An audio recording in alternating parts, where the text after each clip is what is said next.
Okey, bismillahirrahmanirrahim. Assalamualaikum warahmatullahi taala wabarakatuh.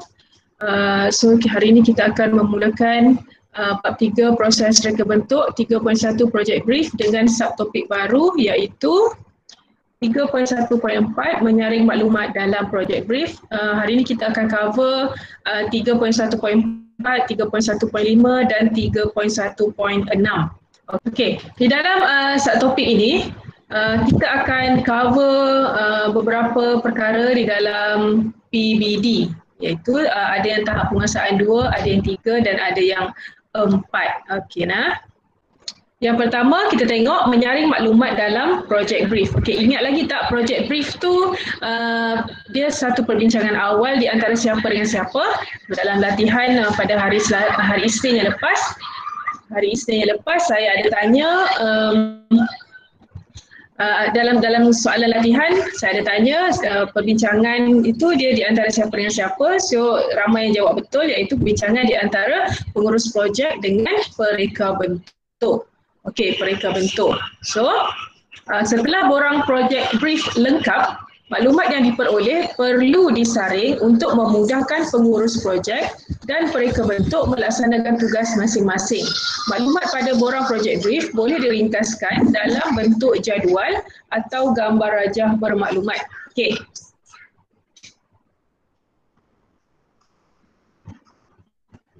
So sekarang ni anggaplah kita dah buat kita dah sediakan borang project brief, dah ada perbincangan awal. Kemudian kita nak saring maklumat-maklumat yang dah pengurus projek bincangkan dengan pereka bentuk tadi. Okay, bila maklumat sudah disaring, so kita bolehlah buat ringkasan. Ringkasan dalam bentuk apa? Ringkasan dalam bentuk jadual ataupun gambar rajah bermaklumat. Okey, contoh. Okey, ini adalah info. Info proses menyaring maklumat perlu dijalankan oleh pengurus projek dan pereka bentuk.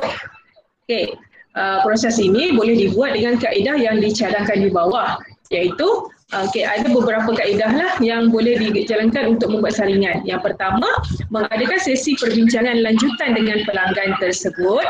Ataupun yang kedua, mengadakan video conference untuk mendapatkan maklumat tambahan.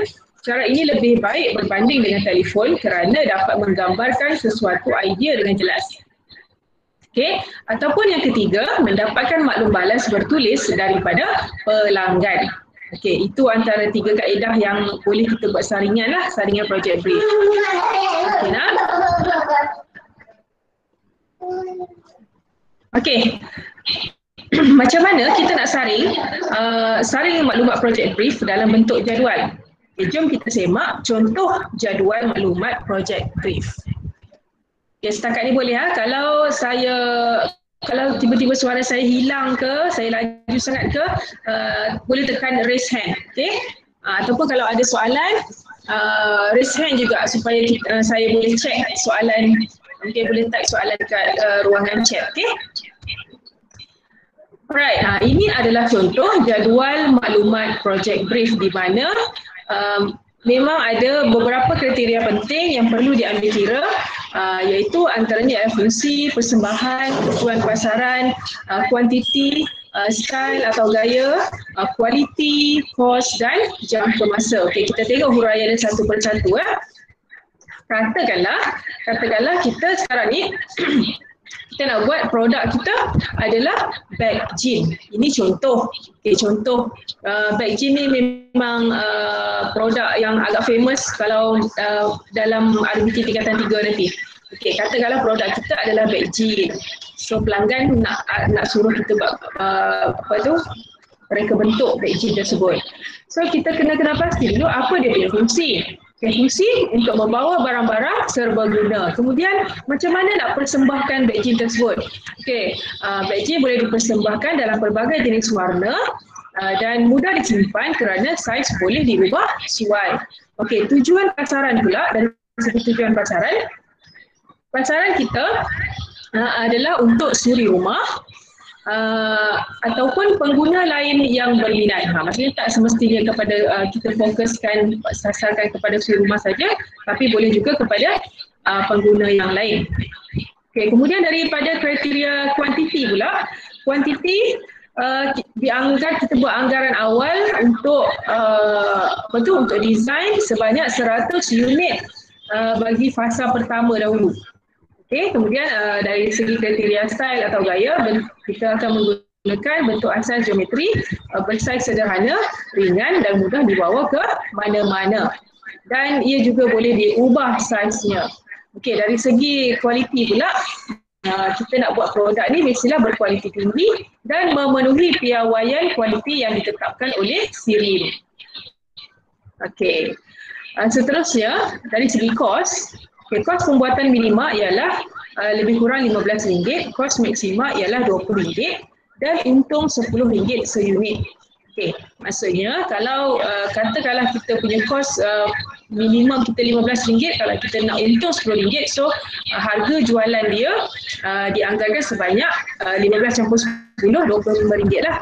Kemudian jangka masa untuk menyiapkan 100 unit itu kita jangkakan selama 40 jam. Okay, 40 jam dan boleh dibuat penambahbaikan. Okey.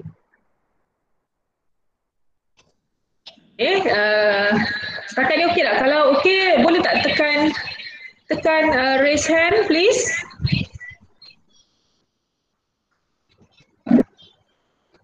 Okey, terima kasih. Kita masuk ke subtopik kecil yang seterusnya iaitu 3.1.5, aplikasi project brief dalam bentuk jadual dan lakaran.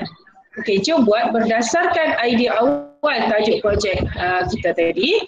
Lakarkan idea awal projek berdasarkan maklumat yang telah disaring daripada borang project brief. Lakaran perlu menunjukkan ciri-ciri yang dikehendaki oleh pelanggan. So memang project brief tu tadi kita dah bincang dan semua dan kita dah tahu dah pelanggan apa. So sekarang ni kita nak buat lakaran. Okey, aplikasi project brief dalam bentuk jadual dan lakaran. Setelah proses saringan maklumat selesai, proses yang seterusnya adalah dengan mengaplikasikan semua data dalam bentuk jadual dan lakaran. Aplikasi project brief dalam jadual melibatkan semua ciri-ciri project brief. Okey, aplikasi project brief pada lakaran melibatkan lakaran produk menggunakan prinsip, elemen dan idea inovasi. Okey, masih ingat lagi tak dalam bab 1 mula-mula diperkenalkan RBT tingkatan 1, mesti cikgu RBT dah ajar kan? Apa itu prinsip, apa itu elemen dalam reka bentuk. Okey, contohnya macam dalam elemen dia ada 8 elemen dalam reka bentuk. Contohnya macam garisan, warna, rupa, bentuk, ruang dan sebagainya. Okey, begitu juga dengan prinsip. Prinsip ada berapa prinsip? Nanti boleh semak balik dalam buku teks sama ada 8 atau 9 saya tak pasti. Antara prinsip yang ada dalam reka bentuk adalah keseimbangan, pengulangan, apa lagi? Kontras, banyak lagi lah. Okey, nanti boleh semak balik. Itu yang perlu diterapkan di dalam lakaran produk nanti. Okey. Ini contoh aplikasi project brief lah. Kita kenal pasti dari segi kriteria tajuk projek mesti ada, gambaran keseluruhan projek, reka bentuk produk, perancangan dalam pengurusan projek, analisis kajian reka bentuk produk. Okey. Analisis kajian dalam reka bentuk produk ni penting sebab kita perlu membuat perbandingan dari segi fungsi, kemasan dan kualiti di antara produk yang ada di pasaran dengan yang akan kita hasilkan nanti. Okay, katakan tajuk projek kita adalah black jean kan? Okay, black jean, kita bandingkan, kita cari satu black jean yang dah ada dekat pasaran yang orang memang dah jual sekarang. Okay, kemudian kita buat pula lakaran apa yang akan ada pada produk yang kita akan hasilkan nanti, kemudian nanti.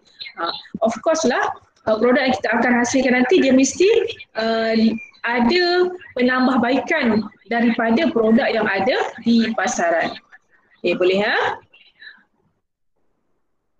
Okey, kemudian kena ada lakaran idea. Lakaran idea ni kalau di dalam buku teks dia bagi contoh, dia ada lakaran idea 1 dan lakaran idea 2. Tapi untuk kalau dah sampai tingkatan 3 nanti kan, tingkatan 3 bila kita nak buat projek, seelok-eloknya buatlah lakaran idea tu ada 3. Okay, lakaran idea 1, lakaran idea 2 dan lakaran idea 3. Sebab apa perlu ada lakaran idea ni lebih lebih banyak sedikit, supaya daripada lakaran-lakaran tersebut kita boleh mencurahkan idea kita dan kita boleh pilih lakaran mana yang terbaik untuk kita buat produk kita nanti, supaya bila kita nak jual pelanggan mudah untuk tertarik untuk membelinya. Okay, lakaran ni boleh dibuat dalam bentuk 2D ataupun 3D, dan dalam lakaran mesti ada mesti ada menerapkan elemen-elemen reka bentuk dan prinsip reka bentuk berserta dengan dia punya ukuran. Okey. Kemudian kriteria yang terakhir di dalam aplikasi project brief, dia haruslah menghasilkan mock-up. Okey, mock-up bahan dan peralatan apakah yang diperlukan untuk menghasilkan mock-up. Okey, mock-up ni dia terbahagi kepada 2. Sama ada kita nak buat dia dalam bentuk mock-up ataupun model. So nanti kita akan tengok di dalam topik yang seterusnya. Okey, ini adalah contoh lakaran idea produk. Tadi kita katakan kita nak buat bag jean kan. Okey, katakan kita nak buat bag jean. So kita buatlah lakaran idea 1 dan lakaran idea 2. Dia kan lakaran idea 1, lakaran idea 1 dengan 2 ni dia mesti berbeza, supaya nanti kita boleh buat perbincangan semula dengan pelanggan, nak pilih yang mana satu, yang mana yang terbaik. Okey. So dalam lakaran tersebut mesti ada elemen dan prinsip lah, kemudian dilabelkan. Okey, contohnya macam lakaran idea 1, dia ada poket penyimpanan hadapan, dia ada ruang penyimpanan utama, dia ada tali bag dan dia ada rantai kunci, epoxy, resin. Okey, manakala lakaran idea 2 pula, dia ada pemegang beg, dia ada ruang penyimpanan utama, butak epoxy resin dan poket penyimpanan hadapan. So basically kedua-dua ini adalah bag jean, tapi dia punya reka bentuk dia berbeza. Dia menggunakan bentuk geometri yang berlainan. Ya. Alright. So seterusnya kita akan masuk 3.1.6. 3.1.6 iaitu pembinaan mock-up atau model. Okay, apa yang dimaksudkan dengan mock-up? Okey, jom buat. Okey, ini kalau ada masa terluang dekat rumah, bolehlah luangkan masa untuk hasilkan. Tapi insya-Allah bila kita dah masuk sekolah nanti, kita ada kelas secara sekolah secara bersemuka, kita akan buat projek. Projek ini adalah secara berkumpulan. Tapi buat masa sekarang ni PDPR kita tak boleh buat lagi lah sebab susah nak pantau kan. Okey, kita belajar dulu dia punya cara-cara pengurusan. Okey, hasilkan mock-up atau model bagi reka bentuk produk yang telah anda rancangkan dalam bab 1. Okey, mock-up atau model seharusnya memenuhi kriteria yang telah disaring di dalam projek brief. Okey, setelah membuat saringan borang projek brief, proses seterusnya adalah dengan membina mock-up ataupun model. Proses membina mock-up atau model akan menggunakan bahan-bahan dan alatan cantuman yang sesuai. Anda digalakkan untuk menggunakan bahan-bahan terpakai semasa pembinaan mock-up. Okey, biasanya mock-up ni kita tak gunakan bahan-bahan yang barulah untuk kita bina mock-up tu. Kita biasanya guna bahan-bahan yang kita recycle. Okay. Pemilihan bahan perekat yang tepat dan kaedah mencantum bahan-bahan mock-up haruslah dibuat dengan baik untuk menjamin kekuatan semasa pengujian tahap keberkesanan produk. Okay, so hasilkan produk tadi, dia model tadi dia ada 2 jenis kan. Yang pertama mock-up, yang kedua model. Okay, ini adalah definisi bagi mock-up, iaitu mock-up ialah model olokan yang dibuat sebelum menghasilkan model sebenar. Mock-up dibina untuk memberikan gambaran awal produk dari segi keseimbangan rupa bentuk, warna dan ergonomik. Mock-up boleh dibina mengikut saiz atau tanpa ukuran sebenar. Jika produk bersaiz kecil seperti kasut, maka mock-up boleh dibina mengikut saiz sebenar. Manakala Produk yang bersaiz besar seperti kerusi, mockup boleh dibina dengan saiz yang lebih kecil tanpa ukuran sebenar, jadi kita gunakan skala yang lebih kecil. Okey. Faham tak maksudnya? Maksudnya mockup ni adalah model olok-olok. Dia bukan lagi produk sebenar yang kita nak jual tu. Sebab kita nak tunjukkan kepada kita nak tunjukkan dulu kepada pelanggan kita yang kita akan berurusan nanti. Okay. Contohnya kalau macam nak buat produk kasut kan, produk kasut. Nampak tak dia buat mock-up ataupun model olokan kasut. Model olokan kasut, tapi dia tak gunakan lagi material sebenar. Dia gunakan kertas surat khabar dulu. Untuk tunjukkan macam mana desain kasut tersebut. Okey, kemudian contohnya macam kalau dia nak buat kereta. Okey, kereta ni dia buat mock-up menggunakan kayu dulu. Dia tak buat kereta betul-betul lagi. Bila mock-up ni dah siap, dia tunjuklah, okey, ini desain kereta yang kita akan hasilkan nanti yang macam tu. Okey, kemudian seterusnya contoh kamera. Dia gunakan kayu kat sini untuk buat mock-up. Macam itulah. Alright. So selain daripada mock-up, kita juga ada model. Mana tu slide? Ni model slide dah tersalah susun. Okey, model. Model pula terbahagi kepada dua. Kalau kita tak mau buat mock-up, kita juga boleh buat model. Okey, model terbahagi kepada dua iaitu model separa berfungsi dan model berfungsi sepenuhnya. Okey, model separa berfungsi juga dikenali sebagai model blok yang dihasilkan secara berskala ataupun saiz sebenar. Bahan penghasilan model separa berfungsi ini tidak semestinya bahan sebenar. Okay, sama juga macam mock-up tadi. Dia tak semestinya guna bahan sebenar. Namun beberapa komponen pada model tersebut dapat berfungsi seperti produk yang sebenar. Model berfungsi sepenuhnya dibina menyerupai objek sebenar dan berfungsi mengikut tujuan sasaran. Model jenis ini juga dibina dengan menggunakan bahan dan kaedah cantuman yang sebenar. Okey, jom kita tengok contoh. Okey, contoh gambar foto 3.5 ni, ini adalah contoh mesin jahit yang dijadikan model separa berfungsi sebagai mainan kanak-kanak. Faham tak? Yang ni, model ni. Ini adalah model separa berfungsi. Kenapa kita panggil dia separa berfungsi? Sebab dia tidak function sepenuhnya. Maksudnya dia tak adalah betul-betul budak ni boleh jahit baju kurung kan. Tapi dia bolehlah gerak-gerak. Nampaklah macam budak tu tengah menjahit tapi tak adalah sampai siap satu baju kurung pula kan. Okey, itu maksudnya separa berfungsi. Kemudian, contoh lagi, gambar foto 3.6. Contoh model separa berfungsi mainan penyedut hampa gas yang dapat menyedut sampah dengan menggunakan kuasa bateri. Kuasa bateri. Macam anak saya sendiri pun, dia ada mesin pengadun kek yang mainan punya, ataupun kita panggil mixer yang kita selalu kacau untuk adunan tepung kek tu kan. Itu pun kita panggil model separa berfungsi. Dia boleh berpusing, function dia sama macam mixer yang sebenar, cuma dia punya kekuatan mesin tu tak samalah macam alatan sebenar. Itu kita panggil model separa berfungsi.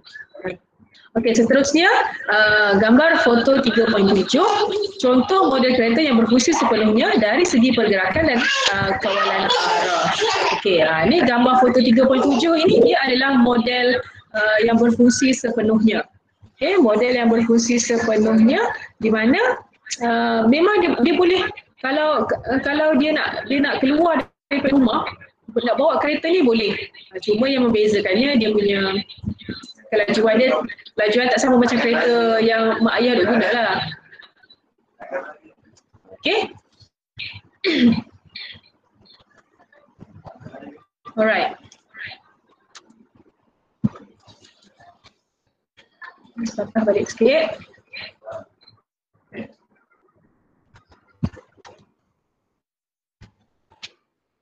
penambahbaikan pada mockup atau model akan dibuat selepas ujian tahap keberkesanan dilakukan.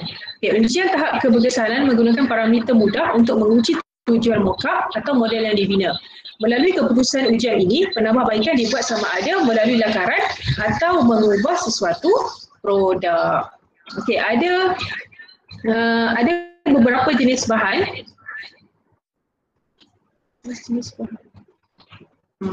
Okey, ada beberapa jenis bahan ataupun alatan yang boleh digunakan untuk cantuman mockup atau model. Okey, iaitu yang pertama pistol perekat panas ataupun kita panggil hot glue gun. Okay, hot glue gun ni biasanya menggunakan bekalan elektrik untuk beroperasi. Rod dia punya apa tu?